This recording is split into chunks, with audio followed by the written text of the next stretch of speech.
Kamusta pong muli mga katambay? Nagbabalik pong muli ang inyong katambay, si Kamanong po. Bago po tayo magkomento, mag-umpisa, magandang araw po muna, tanghali, hapon, gabi, madaling araw po sa ating lahat. Saan man sulok po ng mundo, tayo na roon mga kababayan. Sana'y maingatan po tayo. Ito po, napakaganda po pag-usapan mga katambay. Lalong-lalo po ang issue. Issue po tungkol po sa kaperahan, di ba? Kaperahan, lalong-lalo na yung sinasabi po na putok po ngayon sa Tuadcom, mga katambay. Yung pinasabog po ng asong gala na sinasabi po nila. At isa pong napakahilig daw po magkudita, mga katambay. Yung pinasabog po ni Antonio Trillanes sa committee ng Quadcom ay pinatulan po. May pumatol po. At nagpapakaabogado rin po, mga katambay. Napakagaling din po yata sa batas ng isang broadcaster, mga katambay. Kung sino po ito? Ang dati pong naging Vice President Broadcaster na si Noli Di Castro, mga katambay. Ibang klase po ang talino nito. Pagdating po sa batas, wala na pong batas-batas sa kanya susundin.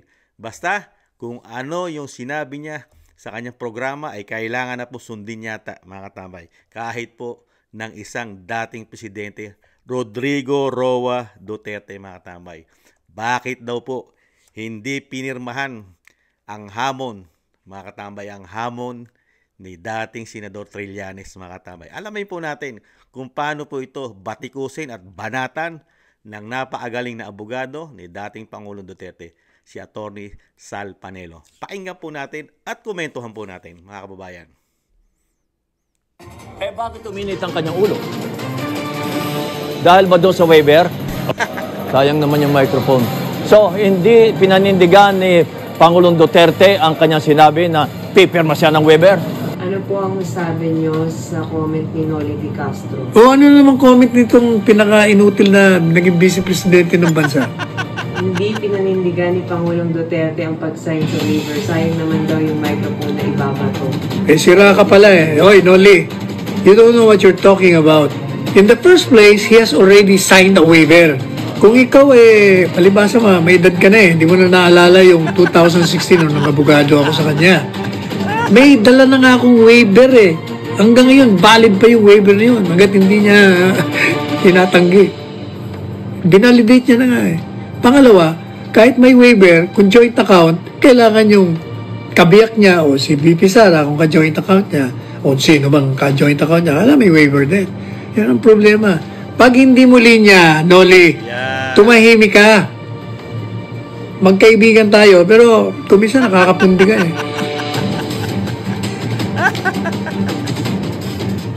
Hindi lang kumisa, kadalasan.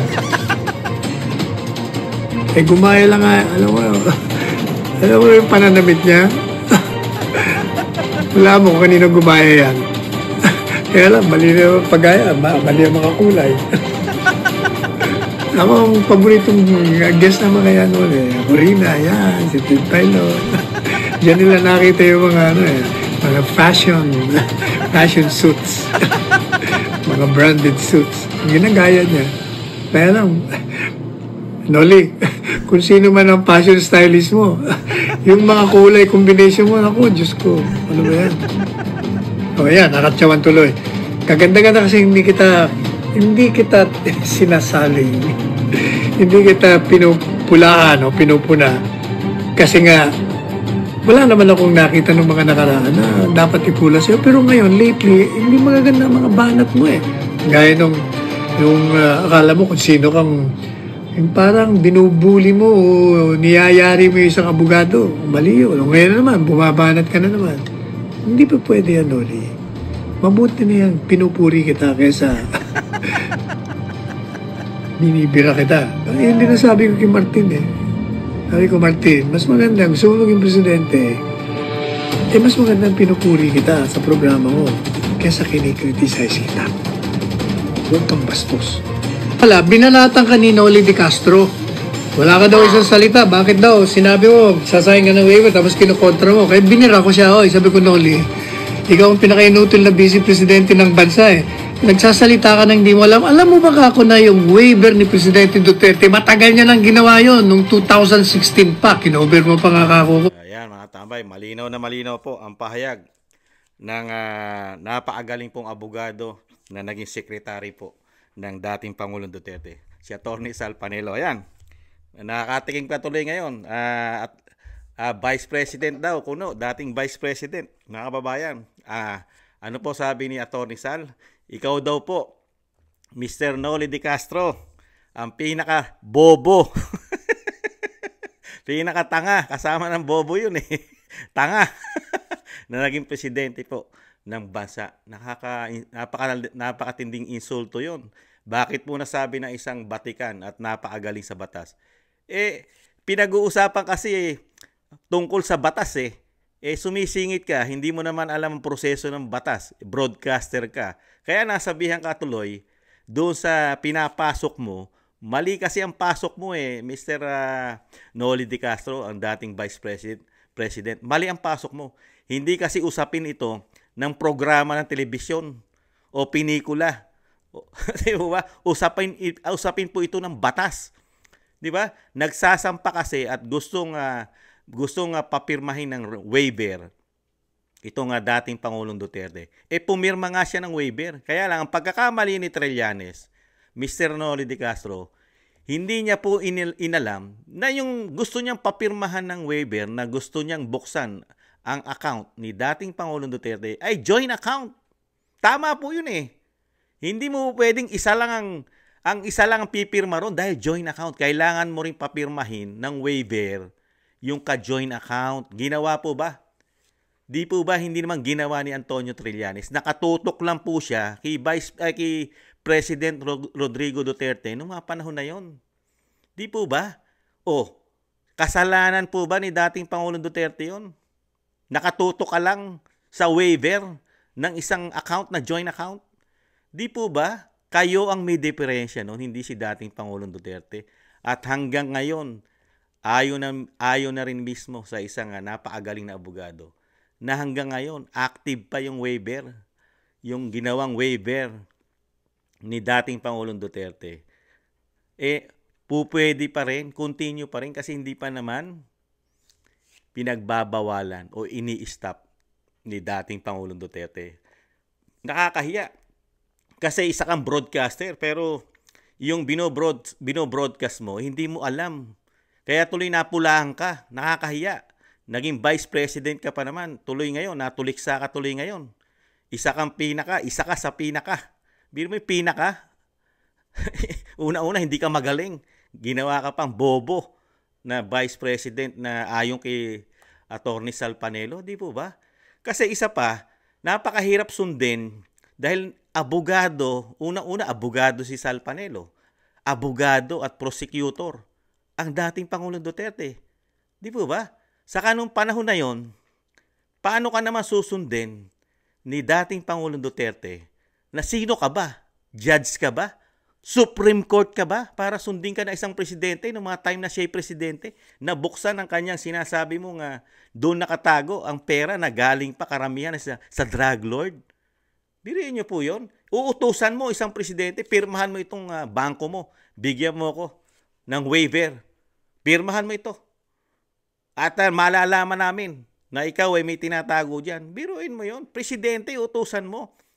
Pinagbibintangan mo na mayroong anomalya lalo sa pera galing sa droga ang dating Pangulong Duterte. Tapos, ikaw pa yung mismo mag-uutos na pirmahan mo ito, Mr. President, noong time na 2016. Di mo ba?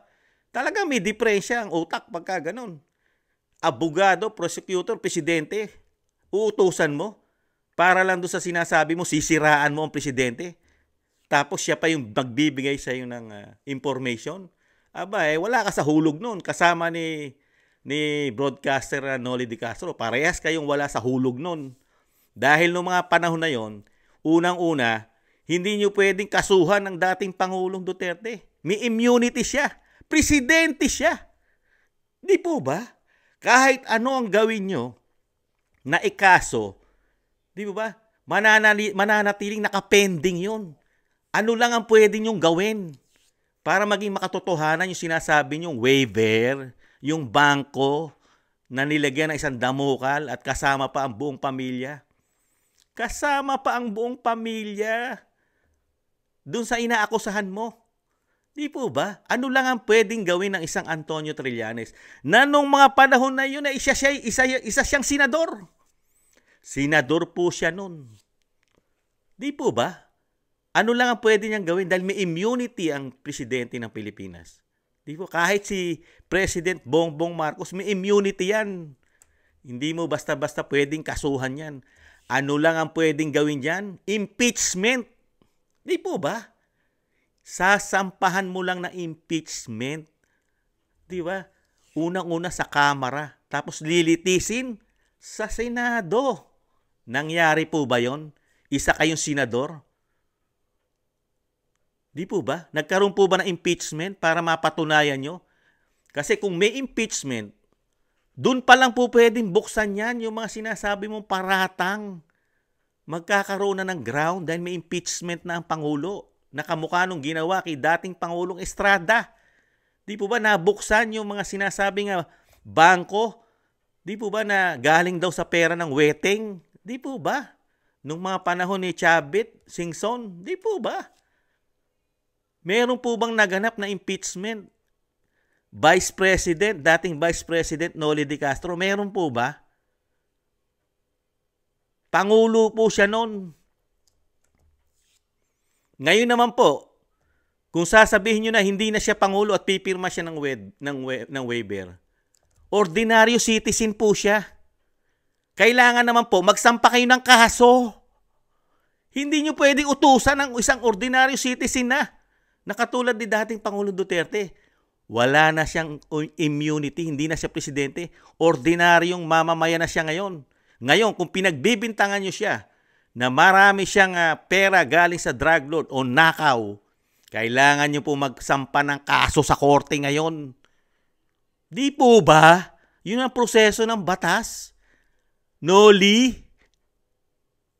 Kaya tuloy nagiging, kaya tuloy natawag kayo na pinaka-bobo na naging Vice President. Ayon kay Sal Panelo, kay Tony Sal, di po ba? At isa pa, hindi man lang kayo nag-imbestiga kung totoo yung hawak ni Antonio Trillanes. Kung yung ba'y makatotohanan, legit ba yon? Totoo ba yung dokumento na hawak niya? Unang-una, sablay na nga. Sablay na dahil natuklasan mismo ng ating dating Pangulong Duterte na talaga hindi totoo yung hawak niya. Bakit? Yung mga dokumento na pinakita niya dito sa Quadcom Committee sa Kamara ay hindi totoo. Dahil una-una yung mga dokumento, kulang ang letra ng mga pangalan na inaakusahan niya. Kung yun ay talagang totoong dokumento at legit, magkakamali ba ang bangko sa pangalan mismo? Di ba? Nung mismong may-ari nung pera na nakadeposito ron, magkakamali ba sa pangalan yon at letra ng pangalan?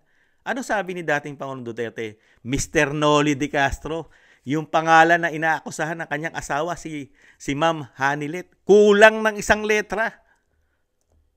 Ganon din kay Paulo. Kulang din na isang letra yung Paulo. Tapos sasabihin nyo, totoo yung mga hawak na ebidensya ng isang Trillanes. At isa pa, may korte po tayo, may batas. Ano po ba gusto nyo mangyari? Vice President Kuno, dating Vice President, Noli de Castro, law na lang ang susundin? Wala na tayong susundin na ng saligang batas ng Pilipinas. Ang kailangan na lang natin sundin, ang isang Trillanes law at ang isang de Castro law. Pagka sinabi po ng isang de Castro at isang Trillanes, kailangan susunod na kahit dating Pangulo. Dahil may sarili kayong batas, ganun po ba? Paano po yung batas na meron pong security, katulad po ng mga may-ari o depositor ng bangko? Dahil meron po tayong Secrecy of Bank Deposit Act. Di po ba? May batas po para sa mga seguridad ng mga depositor, lahat ng may-ari ng kayamanan o pera ng isang individual. Di po ba? Kaya nga meron pong Secrecy of Bank Deposit Act. Di po ba? Itama nyo po si Kamano kung mali. Itama nyo po. Di po ba? Meron talagang batas. Pinoproteksyonan ang mga may-ari ng pera na nilagak sa bangko, Mr. Noli De Castro. Tapos paniniwalaan mo si Trillanes, yung hawak niya ng dokumento, mali na ang mga pangalan. Tapos illegal pa yon. Illegal pa niya nakuha yon, kung saan niya nakuha yon. Mali na ang mga pangalan, hindi pa malaman kung sino gumawa nun. Kaya nga hindi niya maisampa sa korte. Dahil unang-una, yung dokumentong hawak niya, illegal na. Illegal na ang pagkakakuha nun. Kung totoong kinuha niya sa bangko yon, illegal ang pagkakakuha. Dahil nga meron tayong batas, lalo po sa mga nagdideposito, yung may-ari ng kayamanan o pera ng Pilipino na nilalagay sa bangko. Di po ba? May Secrecy of Bank Deposit Act. Di po ba? Lalabagin po yan ni dating Senador Trillanes. Lalabagin niya yung batas at siya po ay makakasuhan pagka diniretso niya yan sa korte at mismo yung sinasabi niyang pinagkunan ng mga dokumento na yon ay magkakaproblema kung sino yung pinagkunan niya nun. Yung sinasabing bangko na yon o sinong manager ng bangko yon. Dahil may batas tayo. Ang gusto niyo yatang mangyari, yung batas nga po ninyo, Noli De Castro Law o Noli De Castro Act. Ganun po ba? Kaya tuloy nasabihan kayo pinaka-bobo na naging Vice President ng bansa. Di ba? Mas matalino pa sa inyo ang dating Pangulo at naging Vice President daw. Ayon kay Sal Panelo, si Joseph Ejercito Estrada. Naging Vice President din ng dating Gloria Arroyo bago nagpresidente. Napakatalino rin. Di ba? Si dating President Chupito Ginggona, napakatalino. Di ba? Si dating Vice President Leni Robredo, wala namang issue na ganyan. Mas matalino pa sa inyo yon. Lalo-lalo naman ngayon, ang Vice President, ubod naman ng talino sa inyo yan.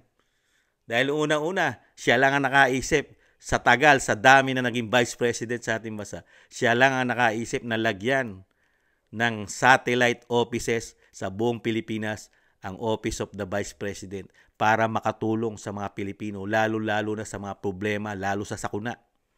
Kaya lang, na politika, mukhang nadisgrasya pa ang pondo nito, mga katambay. Napakalaking problema.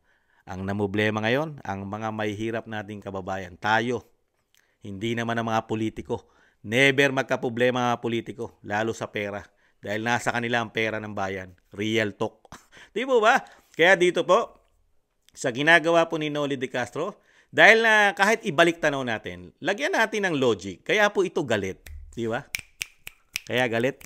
Dahil una-una, nagkaproblema yung istasyon. Yung istasyon, nagkaproblema. ABS-CBN. Di ba? Ang laki ng problema nila dahil naipasara yung kanilang matagumpay na istasyon na kilalang-kilala sa buong Pilipinas. Number 1, kumikita ng limpak na limpak sa lapi. Lalo sa advertiser. Di ba? Sa commercial, promotion. Di ba? Nawala lahat dahil nga sa napakalaking anomalya nitong istasyon na ito. Di ba? Napatunayan po ito ng Kongreso. Napakaraming nilabag na batas at napakaraming kaso pa hanggang ngayon na nililitis, lalo po sa mga manggagawa nito. Di ba? Nakitil na napakahabang panahon ang mga manggagawa. Di po ba? May mga kaso, may mga paglabag. Pati nga di umano yung mismo tinatayuan ng ABS-CBN before na sila hindi napapasara. Di ba questionable pa yung lupa? Di po ba? Kaya galit na galit po ito. Mga katambay, galit na galit po ito sa dating Pangulong Duterte. Pero broadcaster siya. Walang kinikilingan yan. Serbisyong totoo yata. Ano ba? Ano ba tawag doon? Kasi serbisyong totoo, parang ano ba yan? Channel 7 ba yun? Ano ba yung dati nilang kabayan ba yan? Hoy, kabayan! Ganun ba? Kaya tuloy napupulaan ka rin na napakahina nyo raw pong broadcaster mismong si Ted Pailon hindi believe sa inyo. Lalong-lalo na si Manong Ano pangalan no? Isa, yung magaling na broadcaster din, mga tambay. Si, nakalimutan ko pangalan nun. Yung dati rin nasa ABS-CBN, napunta sa 7. Ano ba pangalan yun? Yung, maaalala ko rin niya maya-maya. Tinasabihan din siya ron, mahina eh. Di ba mga tambay? Lalo si Ted Filon, kasama niya dati yan. Pero may nasasabi rin sa kanya, di ba? Ayun, si Mel and Jay. Yun, naalala ko, tingnan nyo. Si Jay Sonsa. Di ba? Binabatikos din siya ni Manong Jay Sonsa na napakahinang klase po daw niyan ng isang Noli De Castro na naging Vice President, mga katambay. Di po ba? At ngayon, bigyan natin ng magandang komento. Dahil gusto niya pong buksan ang bangko na sinasabi raw po napakaraming pera, mga katambay. Dahil nga meron po yata siyang ginawa na na batas, Noli De Castro Law. Kailangan pag inutusan kita, pirmahan mo yan, i-waiver, pumirma ka na. Ngayon, pupunta po kami ngayon. Lahat po ngayon ng mga nakapakinig po sa inyong kabobohan, ayon kay Sal Panelo, napakabobo raw po ninyo, lalo sa batas. gusto po pala ninyo mangyari na mabuksan po ang kaperahan o bangko ng dating Pangulong Duterte. Aba, gusto rin po namin ngayon malaman kung gaano naman kalaki ang pera na nasa bangko nyo. Dahil po, gusto rin po namin masilip nung mga panahon na nakauupo nyo lang as in Vice President. Gusto po namin makita kung magkano po ang asset nyo nung kayo po ay umupo na Vice President hanggang kayo po ay matapos ang termino nyo bilang Vice President. Gaano kaya kalaki ang naidagdag na asset lalo po sa kaperahan sa bangko ninyo po, Mr. Noli De Castro, dating Vice President. Para ho maging fair ang laban. Pwede po ba namin silipin din? Magpapadala po ang taong bayan sa inyo ng waiver, pirmahan nyo po rin. Pwede po ba? Dahil meron po kayo sariling batas pala.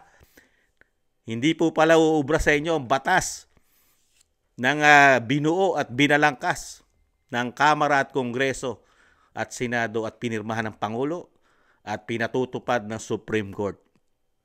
Wala po palang bisa. Kaya hamon natin dito, una siya dahil wala po pala siyang sinusunod na batas.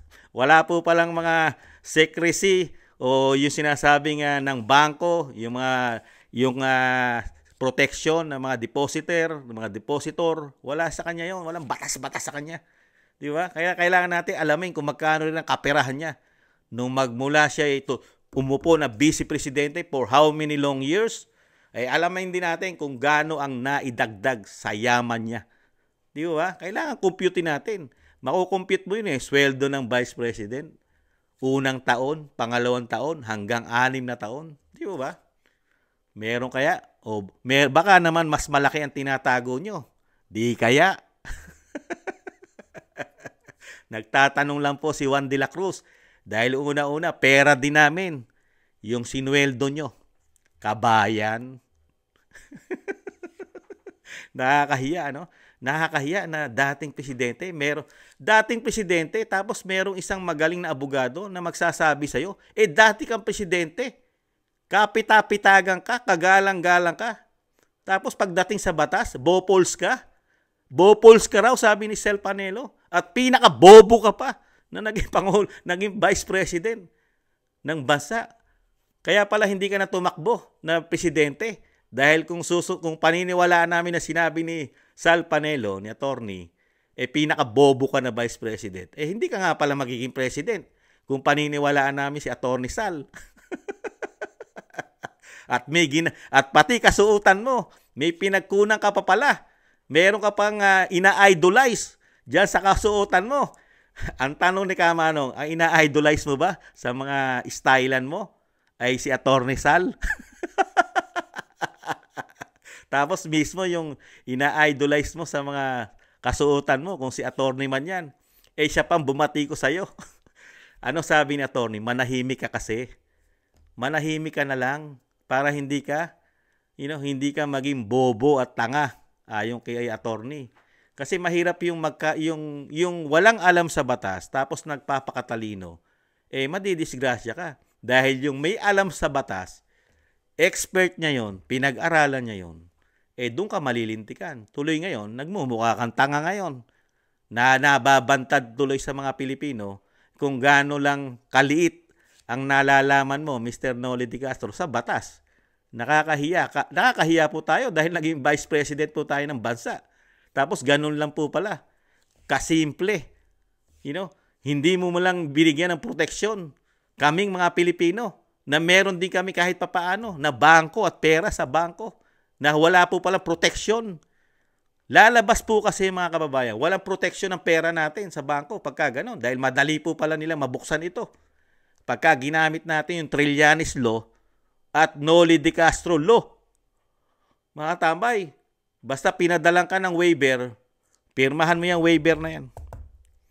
Na nagpumapayag ka, nabubuksan namin ang bangko mo. Pwede naman talaga mangyari yon. Totoo naman yon. Pwede naman talaga. Kaya lang, sino bang bopols ang pipirma ng waiver para buksan mo yung ari-arian mo, lalo ko pinaghirapan mo ito. Tapos ngayon, yung pagbubukas ng pera mo, ikakaso pa sa'yo. Bibigyan ka pa ng problema. Biruin mo yun, nananahimik ka. Ibang klase.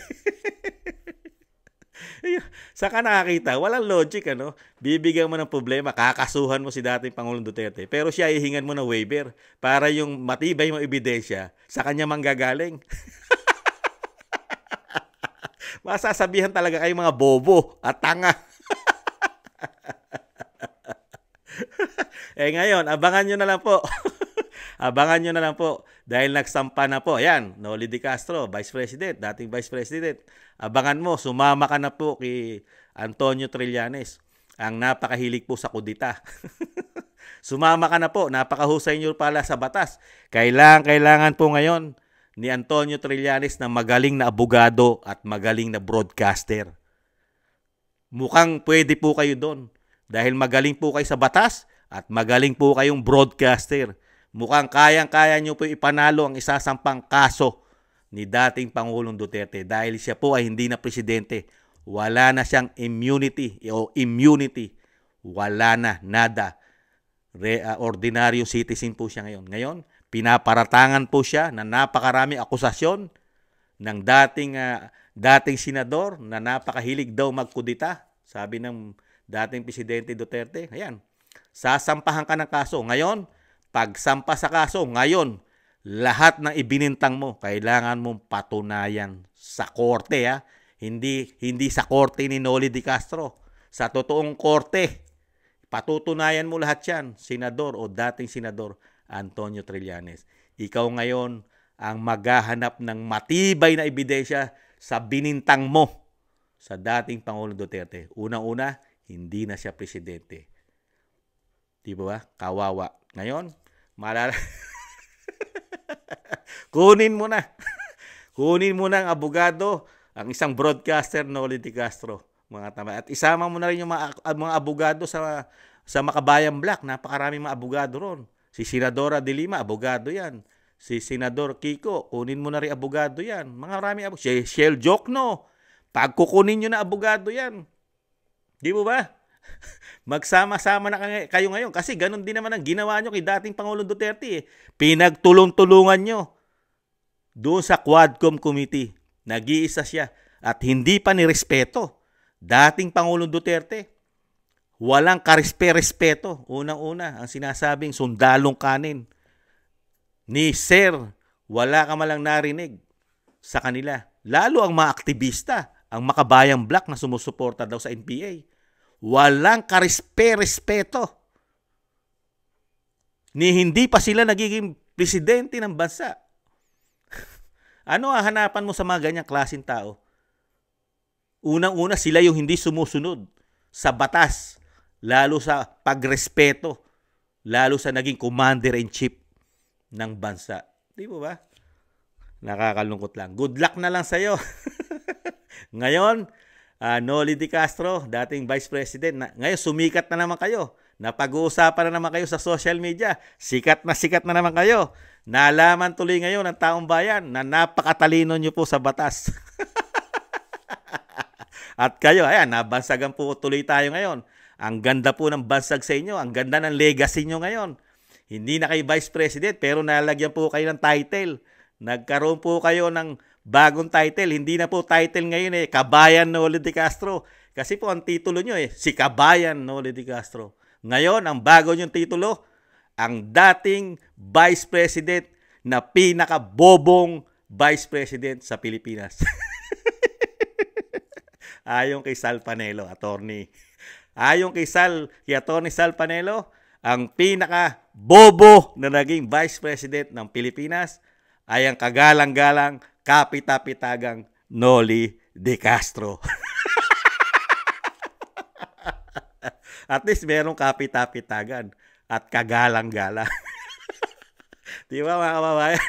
Muli po si Kamanong, napasaya po ako ni Attorney Sal Panelo at napasaya rin po ako ng napakagaling na broadcaster at napakagaling na abogado rin po at maalam sa batas at napakagaling po na naging Vice President ng bansang Pilipinas.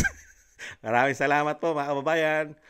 Sa mga nakagusto po ng ating maliit na tambayang mga kababayan sa YouTube at TikTok at ganoon din po sa mga nagla-like, share, subscribe and comment at sa walang sawang sumusubaybay at nagtsatsaga at nagtitiis sa inyong lingkod. Muli po, maraming salamat po. Ingatan nawa po tayong lahat. Paalam. Sa muli. Bye-bye.